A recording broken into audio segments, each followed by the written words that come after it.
Hello সবাইকে, আমি একটা আজকে রেড ভেলভেট কেকের ভিডিও নিয়ে চলে এসেছি। এটা অথেন্টিক রেড ভেলভেট কেক বললে ভুল বলা হবে। আসলে সকালে এক ক্লায়েন্টের ফোন আসে, ঠিক সকালেও না, অলমোস্ট একটা নাগাদ দুপুরের দিকে ক্লায়েন্টের কল আসে কি আমার একটা রেড ভেলভেট কেক চাই। কিন্তু রেড ভেলভেট আমি যখন তাকে বলি উইথ ক্রিম চিজই আমি করি, সেটাই অথেন্টিক হয়। কিন্তু তিনি বলেন যে আমার ক্রিম চিজ চাই না, আমার ভ্যানিলা ক্রিমে আপনি রেড স্পঞ্জ দিয়ে রেড অ্যান্ড হোয়াইটের মধ্যে একটা কেক করে দিন।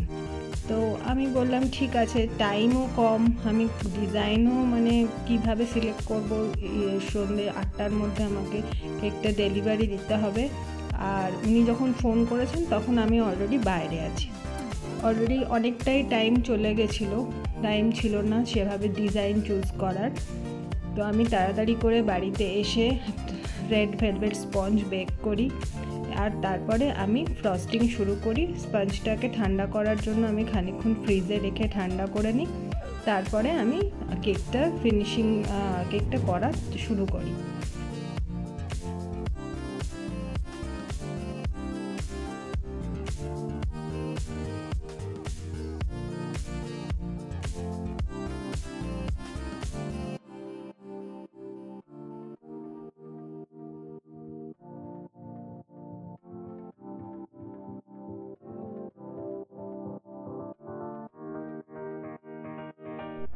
যারা আমার থেকে কেক নেন তাদের কাছে একটাই রিকোয়েস্ট, প্লিজ আপনাদের প্রোগ্রাম, অনুষ্ঠান, সেলিব্রেশনগুলো আগে থেকেই জানা থাকে, সেজন্য অন্তত একদিন আগে অর্ডার দিন।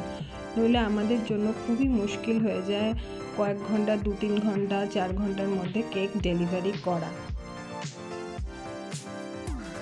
আমি রেড কেকের যে ক্রামটা সেটা ওপর থেকে কেটে নিয়ে সেটাকে ডাস্ট করে নিয়েছিলাম ছাঁকনিতে ছেঁকে, সেটা আমি আফটার ফ্রস্টিং সেটা আমি ইউজ করেছি, তোমরা দেখে নিও। আর এটা একটা হার্ট শেপের কেক। হার্ট শেপের কেকে যখনই ফিনিশিং দেওয়া হয় তখন যথেষ্ট কেয়ারফুল থাকতে হয়, কারণ হার্ট শেপটা অনেক সময় যদি প্রপার ফিনিশিং না দেওয়া হয় তখন সেটা রাউন্ড শেপের মতো দেখতে হয়। তো এটাকে এখানে আমি 46 নাম্বার নোজেল নিয়ে ওপরে একটা খুব সিম্পল একটা শেল ডিজাইন করে দিয়েছি, নিচেও আমি সেম শেল ডিজাইন করে কেকটাকে আমি কমপ্লিট করেছি।